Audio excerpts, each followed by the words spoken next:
Okay, good evening. So, this is um, every Thursday I will be sending a shiur on Parasha. So this week's Parasha is Parasha Devarim, and this shiur is for Refuah Shlema to Rafael Chaim Meir ben Simach Hasha, התינוק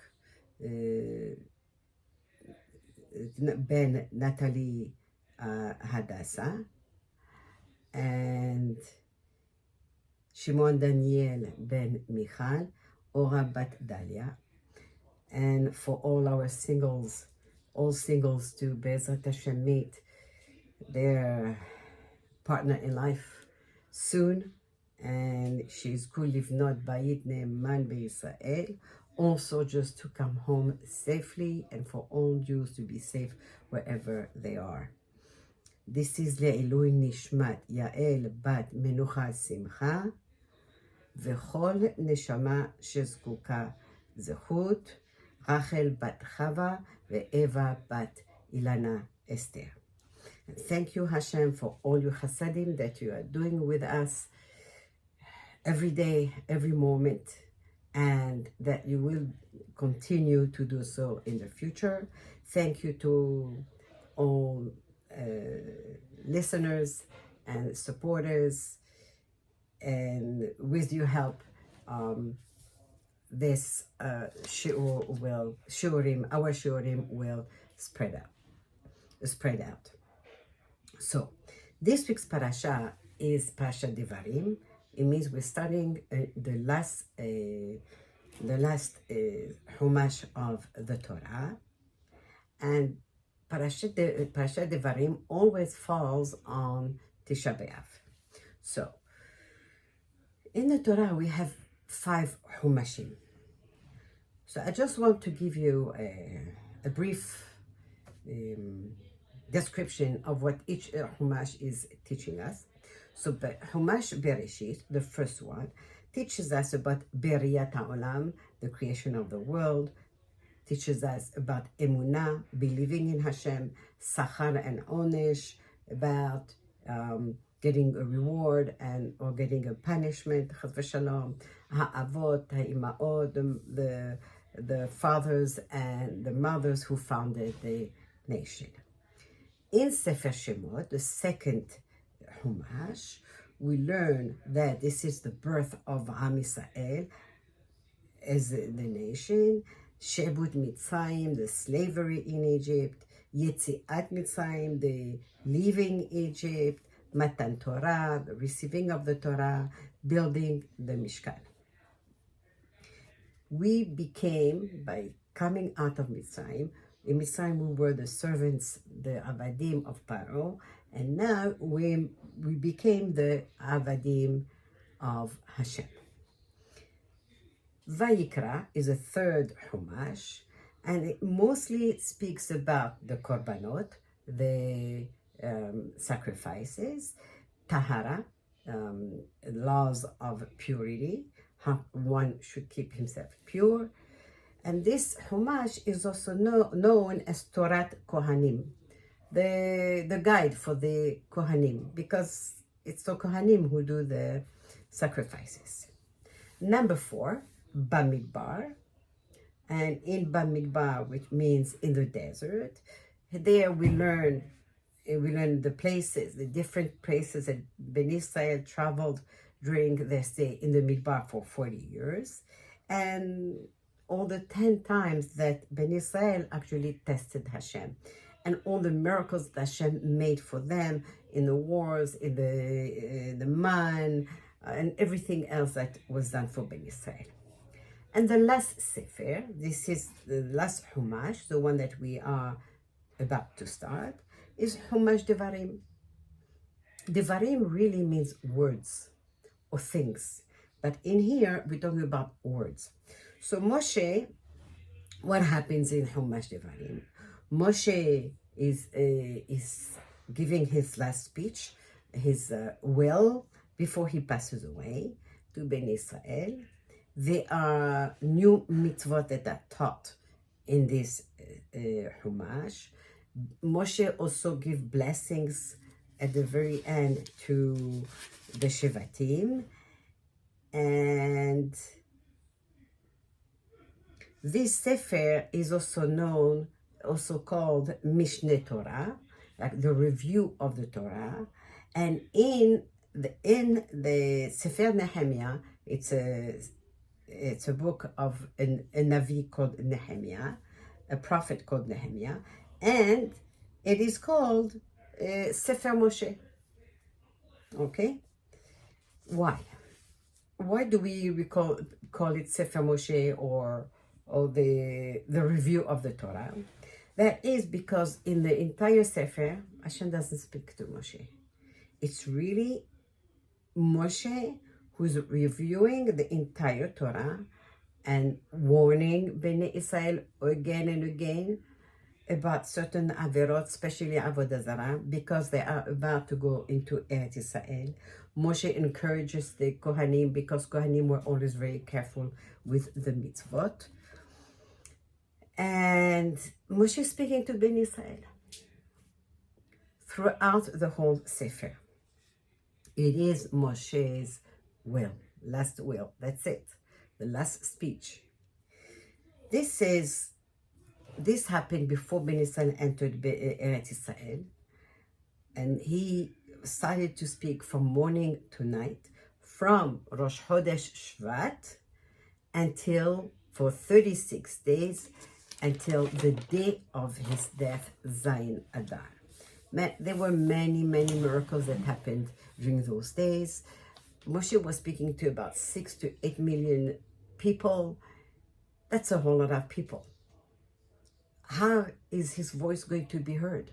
So Hashem actually amplified Moshe's voice, so everyone, no matter where they were standing, although the very, very, very end, which was probably a mile or two away from Moshe, or very close to Moshe, or somewhere in the middle, or somewhere on the side, it didn't matter where Bnei Israel were, but they were able to hear him and hear his voice.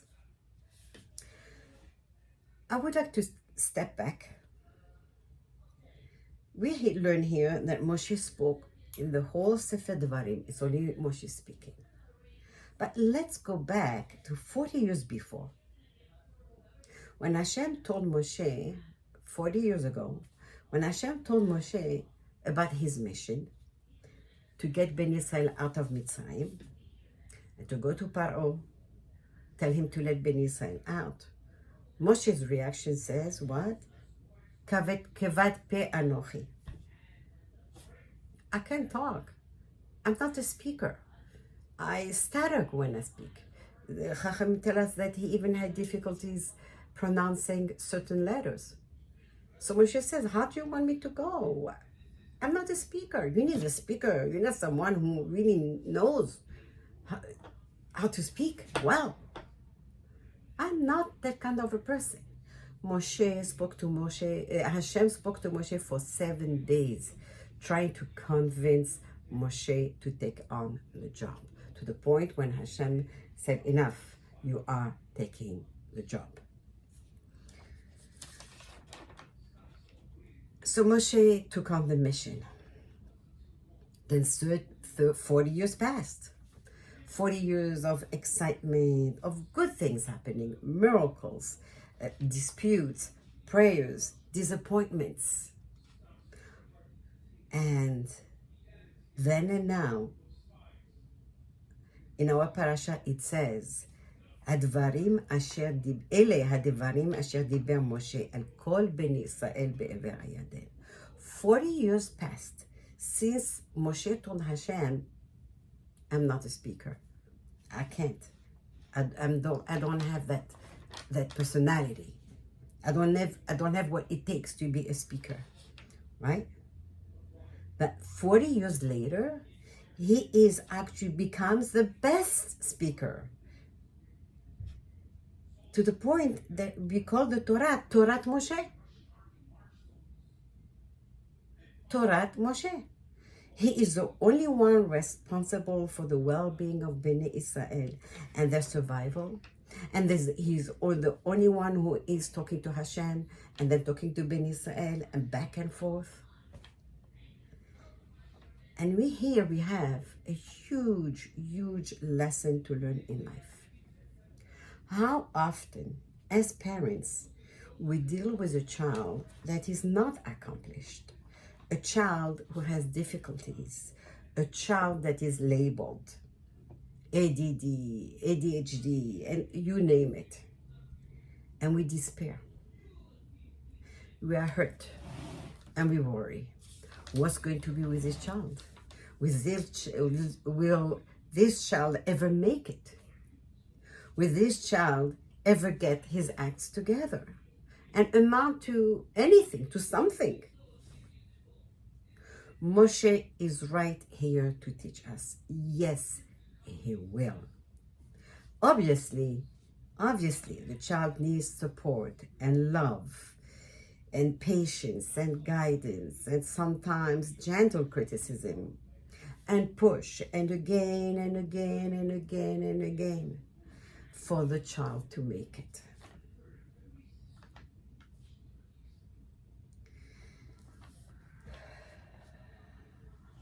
Moshe asked Hashem, he was going to speak to Ben Yisrael. But before he spoke, first he asked Hashem, would he be allowed to speak to Ben Yisrael? Because Moshe was going to speak, devarim are harsh words. Moshe said, I'm going to speak harsh words, tochachot, rebuke. I'm going to tell them off about certain things that they did. I don't want to be punished. Do you give me permission to speak to Ben Israel?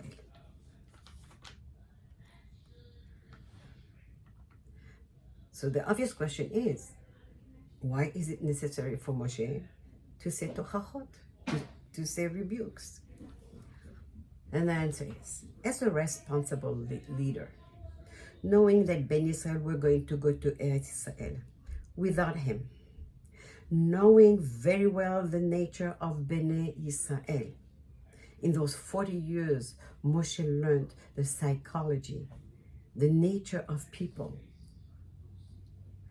Only Moshe knew how good they were, but also how difficult they could be at times. How many times Hashem wanted to destroy them because of their sins. And Moshe prayed so long and so much, non-stop, and he did not stop until Hashem said, Salachti kidvarecha. Okay, I am forgiving Ben Yisrael just as you asked.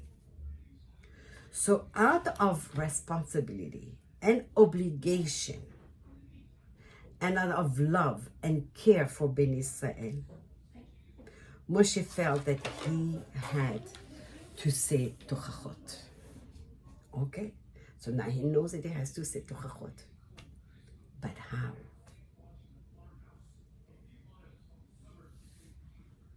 It's not easy to say tochachot. It's not easy because people don't accept. People feel hurt. And Moshe did not want to hurt Ben Israel. As Rashi explains, and by the way, Rashi's Yotzeit, his Nachala, was on Tuesday. May his Zechut protect us and bless us. And may he bless us and his Zechut protect us. So Rashi says, ומנה את המקומות שיחסו בהן את המקום, המקום is Hashem, מפני כבודן של ישראל. You know what he did? Moshe didn't say you did cheta egel and you were dancing and you were doing this and you were doing that and you complained about the man and you complained about the water, you didn't show any emunah or bitachon and you were like this. No, Moshe didn't say that. All Moshe did was that he named the places where they sinned. It was enough. It was enough of a hint, remez. It was enough of a hint for Ben Israel to understand, oh yeah, in this place, this is what we did. Yes, It was enough.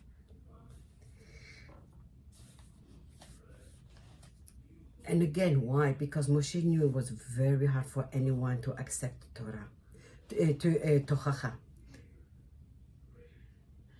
And the next obvious question is, if Bnei Israel, we know that they sinned in all those places, so why didn't Moshe rebuke them then?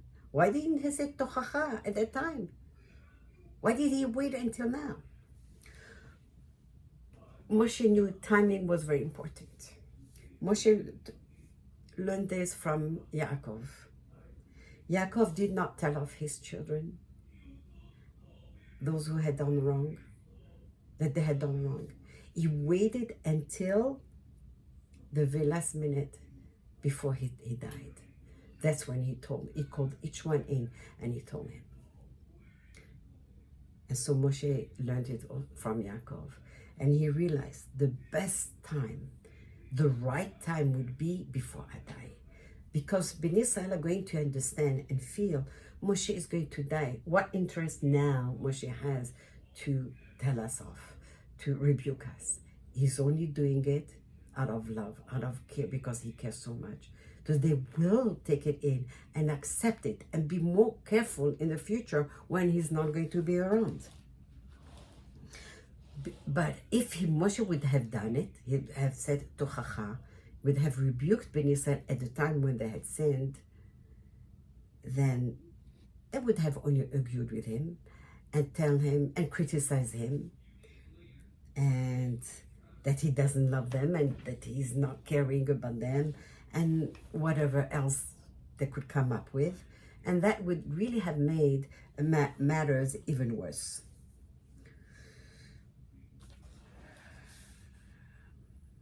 So Moshe the Stutterer, as he called himself, became the best speaker of all times. The best. Moshe teaches us many lessons. But here there's one more lesson. We pick leaders not because they are good speakers, but because they are true leaders, because they have what to give. They are spiritual. They have what to teach, and not because they're handsome or rich or powerful. Moshe is known as Moshe Rabbeinu, our rabbi. The whole world, people are learning his words, his nevuot, his tochachot, his chokhmah, his prophecies, his rebukes, his wisdom. Ele devarim. These are the words of Moshe, who 40 years before was only stuttering, could not even pronounce certain letters, and didn't think he could speak. Moshe was looking back. History is extremely important. History is meant for us to learn from it, and then move forward and apply what we learned. So Moshe was looking back. What happened? What counts? What can be learned for the future? As time goes on, we look back and we look at things with a different perspective. And that's what Moshe was doing, looking at things with a different perspective. We understand better what happened back then. Where was the mistake? What could have been prevented? What can we take with us for the future? Sometimes it is better to keep quiet. It's not always good to answer and to react right away. Moshe's last speech was Dibur Shel Emet. It came from his heart with all his love and all his care. He did not necessarily speak with praises. He did, some were necessary. His purpose was not to become popular, but rather to fulfill his mission. His purpose was not to come down hard on Ben Israel, because when we come down hard on a person, the person feels so small. The person feels, I have nothing to gain. What? I'm nothing. There's nothing that I can't achieve anything. I'm good for nothing. So Moshe, his purpose was not to come down like a hammer on Bnei Israel, because then they would feel crushed. His purpose was to do tochachot for them to learn for the future. In Sefer Devarim, we see that Hashem, throughout the entire Sefer, Hashem does not speak to Moshe throughout the whole Sefer. Hashem spoke and taught to Moshe in Shemot, in Vayikra, and in Bamidbar.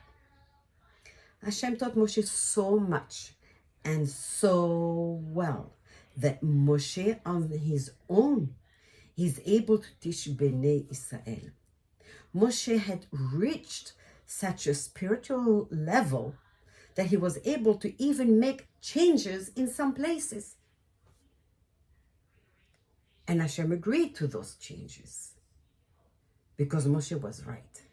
So, for example, in Aseret HaDibrot, the Aseret HaDibrot, as we learned them, they were first said by Hashem, and we heard them from Hashem in Parasha Yitro, in Sefer Shemot. Then Moshe repeated them again here in next week's Parasha, in Parashat Va'etchanan. This time, Moshe made changes. How is it possible that Moshe made changes to the Aseret HaDibrot? He made about 10 changes. Here, changes, a word here, a word there, about. Kli Yakar says about 10 changes. And the answer is, when Hashem gave Aseret HaDibrot, Hashem was very, very much hoping that other nations will come and join us at the last minute. He was giving us something so special. Hashem had the Torah for 946 generations before he created the world. So he was really hoping for nations to come and join us and take the Torah, accept it. But they didn't. 40 years later, Moshe then made the changes, because by now, 40 years later, he knew nobody is coming. No one's coming to join Bnei Israel. And so the changes were necessary. So let's look at some of the changes. So for example, in Parashat Yitro, it says, Zachor et Yom HaShabbat. Why? Because Hashem says, remember the day of Shabbat. That even a goy could remember the day of Shabbat. Moshe changed it to Shamor et Yom HaShabbat. Keep. Keep means keep it and be careful not to break it, not to do the melachot. That a goy could not do. There is another change. Hashem said, Zecher le'maaseh bereshit. Remember Shabbat because of the creation of the world, because I created the world and I rested on Shabbat. A goy can understand that and follow that. Moshe said, Zecher le'yetziat Mitzrayim, to remember Yetziat Mitzrayim. Yes, because only Jews came out of Mitzrayim. And Jews could relate to that.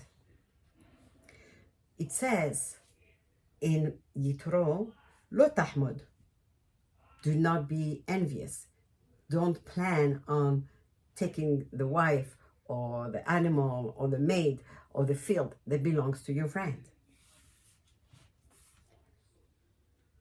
In Va'etchanan, Moshe said, Lo titaveh. Don't even think of planning anything, of feeling jealous, of taking the field or the wife or the animal or the maid of your friend. Why? Because from a Jew, Hashem expects more. So don't even start. Don't go that path. Don't go down that path.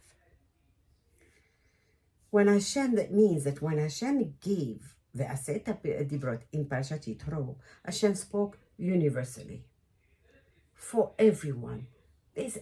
All Jews, non-Jews could actually listen and follow this.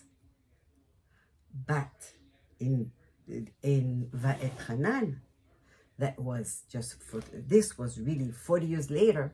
At that point, Moshe knew no nation is coming to join, but the changes were necessary because now it was very specifically for Ben Israel. The next question is, how can Moshe make the changes?